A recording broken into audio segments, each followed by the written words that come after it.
cerita. Tapi keanehan mulai muncul saat bulan Ramadan. Suatu hari kakak gue berantem sama suaminya.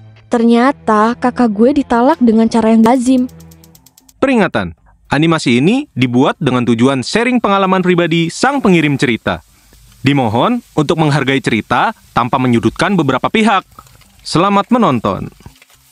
Hidup memang penuh kejutan, dan gak semua kejutan itu menyenangkan. Ada yang pahit, dan ada juga yang pahit banget. Kayak luka dikasih lemon alias pedih banget.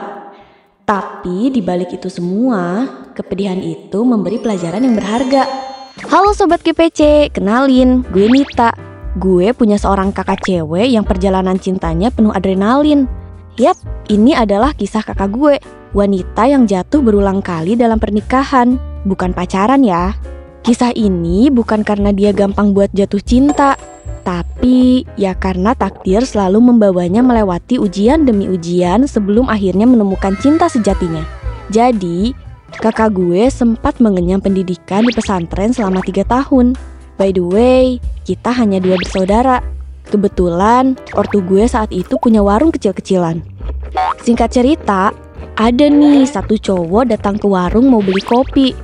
Siapa sangka saudara-saudara, pertemuan singkat dan sederhana itu jadi awal kisah cinta kakak gue.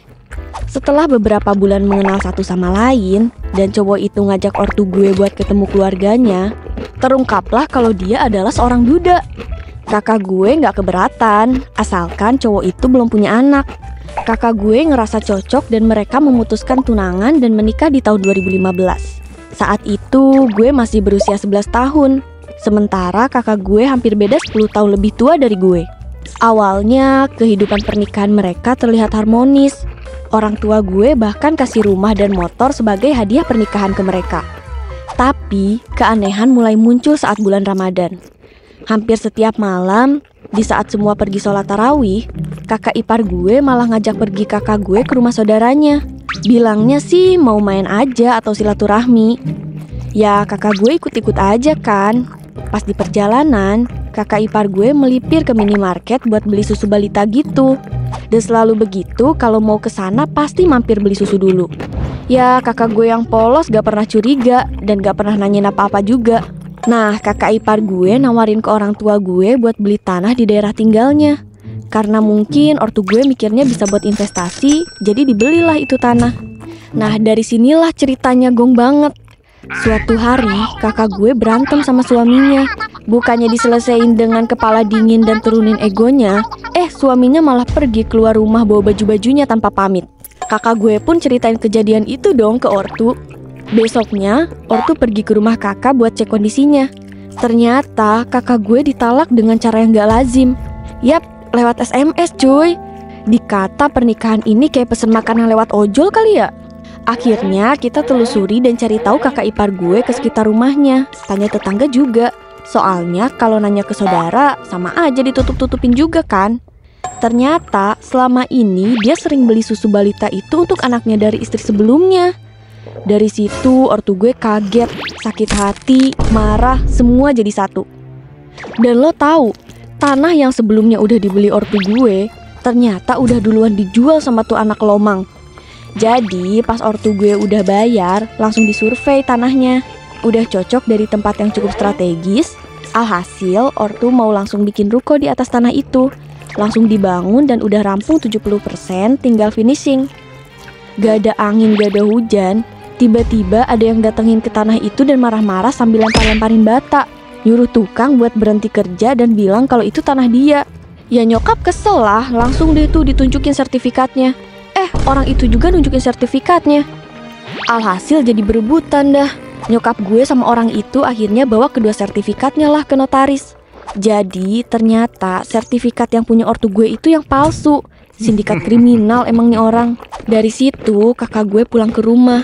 Dan ortu gue greget mau bawa kasus penipuan ini ke jalur hukum. Tapi karena satu dan lain hal, akhirnya diselesaikan secara kekeluargaan. Setelah perceraian itu, kakak gue fix jadi janda.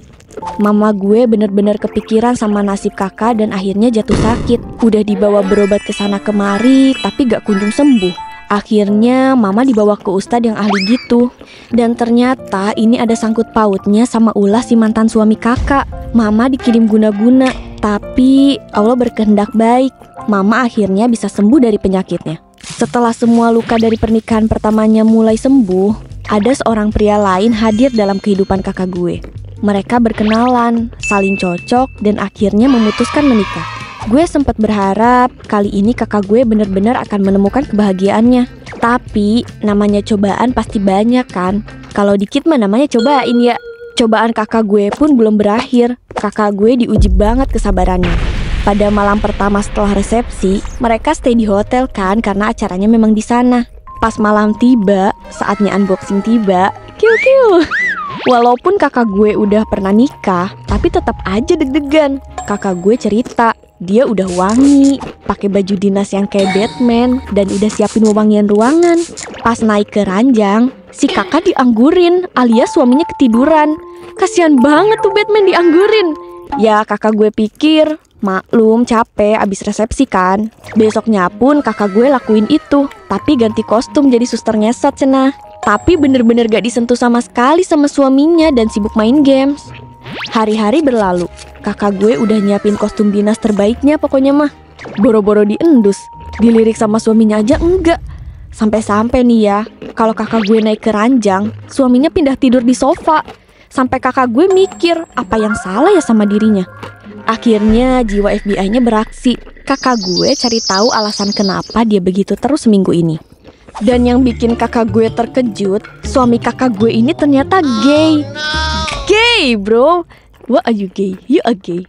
Dunia kakak gue bener-bener runtuh. Dia merasa pernikahan ini sia-sia.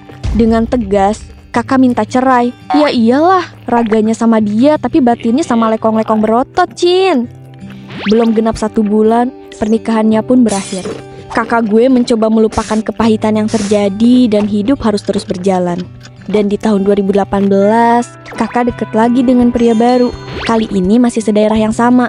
Akhirnya mereka pacaran dan gak lama mereka nikah. Gak usah heran deh guys, gue juga kaget banget.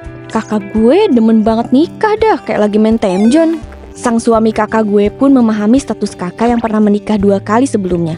Tapi suami kakak yang ketiga ini gak mempermasalahkan. Ya karena dia sendiri juga seorang duda. Jadi janda ketemu duda gitu. Dikarenakan trauma dari pernikahan sebelumnya, kakak gue memilih untuk menggunakan kontrasepsi selama setahun. Dia butuh waktu untuk benar-benar yakin bahwa pernikahan kali ini akan bertahan. Syukurlah selama setahun pernikahan mereka berjalan damai. Ya pasti ada pertengkaran kecil, tapi nggak ada permasalahan besar kayak sebelumnya. Kepercayaan mulai tumbuh. Kakak gue memutuskan untuk punya anak dan melepas KB-nya. Gak lama kemudian dengan jurus Batman-nya itu mereka pun membuahkan hasil. Kakak gue hamil dan melahirkan anak pertamanya, seorang bayi laki-laki yang gemas banget. Ponakan gue jadi kebanggaan keluarga kami, terutama bagi ortu gue. Dan sekarang pernikahan kakak gue memasuki tahun ke-7. Semoga kali ini kebahagiaan benar-benar berpihak kepadanya dan rumah tangganya tetap harmonis hingga akhir hayat. Yap, dari kisah kakak, gue dapat pembelajaran kalau jodoh mutlak kehendak Allah. Tapi tugas kita terus berusaha jadi pribadi yang lebih baik dan berusaha menemukan yang terbaik juga. Dan kita harus yakin akan ada pelangi di balik lebatnya hujan. Segitu dulu cerita dari gue. Bye-bye.